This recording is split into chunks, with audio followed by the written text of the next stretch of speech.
Sir, एखाद्या पेशंटला IBS आपण सस्पेक्ट करतोय, पण त्याच्यासोबत कन्फ्युजिंग कोणते आजार आहेत जे की असू शकतात पण आपल्याला कन्फ्युज होतात, असे कोणते डिफरन्शियल डायग्नोसिस आहेत सर? सो एक तर मी आताच म्हणालो सिलियाक डिसीज. सिलियाक डिसीज म्हणजे याच्यामध्ये ग्लुटन ॲलर्जी, आता ग्लुटन इंटॉलरन्स पण एक प्रकार आहे की त्याच्यामध्ये ग्लुटन हा प्रकार गव्हामध्ये असतो. गव्हामध्ये तर त्याला एक सर्टन अँटीबॉडीज डेव्हलप होतात, ऑटो इम्युन कंडिशन असते. त्या अँटीबॉडी डेव्हलप झाल्यामुळे वीट अब्झॉर्ब होत नाही चांगलं. ठीक आहे. काही लोकांना असंही वीट पचत नाही. खूप वेळा ऐकतो की गव्हाचं चपाती खाल्ली की ब्लोटिंग होतं, त्याच इंटॉलरन्स. पण अगदी जुलाब होत आहेत, वेट लॉस होत आहे, त्याच ग्लुटन ॲलर्जी. तर अलर्जी शब्द महत्वाचा, इंटॉलरन्स वेगळा आहे. तर अलर्जीमध्ये इनफॅक्ट आपल्या आतड्यांचे जे विलाय असतात तर तेच फ्लॅटन व्हायला लागतात. म्हणजे जे काही लाइनिंग आपल्या आतड्यांच्या लाइनिंगला जे विलाय आहेत तर ते असे माउंटन सारखे असतात. त्याने एक आपल्या अब्झॉर्प्शनचा सरफेस एरिया वाढतो, त्यामुळे सगळं अब्झॉर्ब व्हायला हेल्प होतं. तो विलाय जर फ्लॅट झालं तर अब्झॉर्प्शन नीट होत नाही. मग त्याने लहू म्हणजे आयर्न कमी होणं, कॅल्शियम कमी होणं, बोन ठिसूळ होणं, अॅनिमिया होणं, हे बाकीचे आजार चालू होतात. अब्झॉर्प्शन नीट होत नाही म्हणून जुलाब चालू होतात. तर हे सिलियाक डिसीजमध्ये. तर सिलियाक डिसीज आणि IBS can overlap, can be confuse. तसंच इन्फ्लेमेटरी बाउल डिसीज, आयबीडी आणि आयबीएस मध्ये तर खूप मोठं कन्फ्युजन हो, की बरेच लोक आयबीएस येतात की मला आयबीडी डायग्नोज झालं होतं.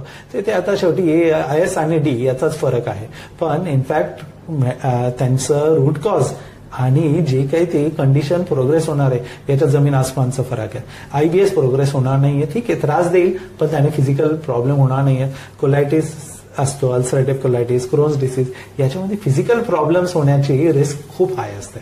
त्याच्यामुळे हे कन्फ्युजिंग आहेत. सिलियाक डिसीज, आयबीडी, मायक्रोस्कोपिक कोलायटिस, कधी कधी इन्फेक्शन जे जरा प्रॉलॉंग चाललंय याच्यातही कन्फ्युजिंग होऊ शकतं. त्याच्यातही आयबीएस डायरेक्टली डायग्नोज करणं चुकीचं ठरतं, कारण क्रॉनिक इन्फेक्शन, अमिबियासिस वगैरे यांच्यामध्ये परत परत जुलाब होणे, पोट दुखणे हे पेशंटला होतंच.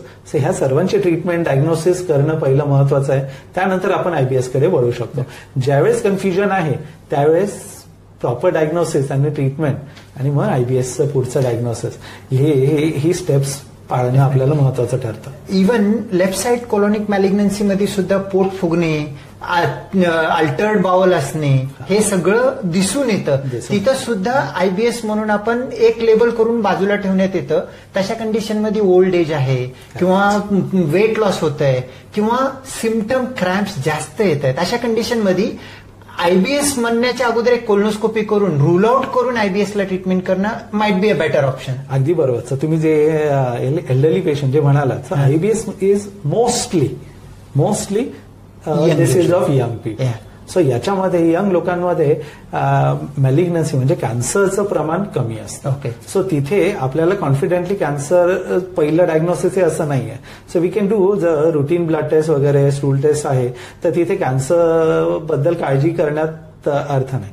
पण एक 40च्या वरच्या लोकांमध्ये आयबीएसचं डायग्नोसिस थोडंसं बॅकसीटला ठेवलेलं बरं. बाकीच्या ह्या गोष्टी ज्या आहेत 40-50च्या वर तर नक्कीच कॅन्सर वगैरे रूल आउट करणं गरजेचं. कोलोनोस्कोपी करून रूल आउट करून नंतर मग आयबीएस ट्रीटमेंट करायला काही हरकत नाही, नो प्रॉब्लेम. पण अबाव 50 आयबीएसचं प्रमाण थोडं कमी असतं. नाही असं नाही, 70s-80 मध्ये सुद्धा आपण आयबीएस बघू शकतो. पण तिथे हे डायग्नोसिस थोडं बॅकसीटवर असलेलं बरं.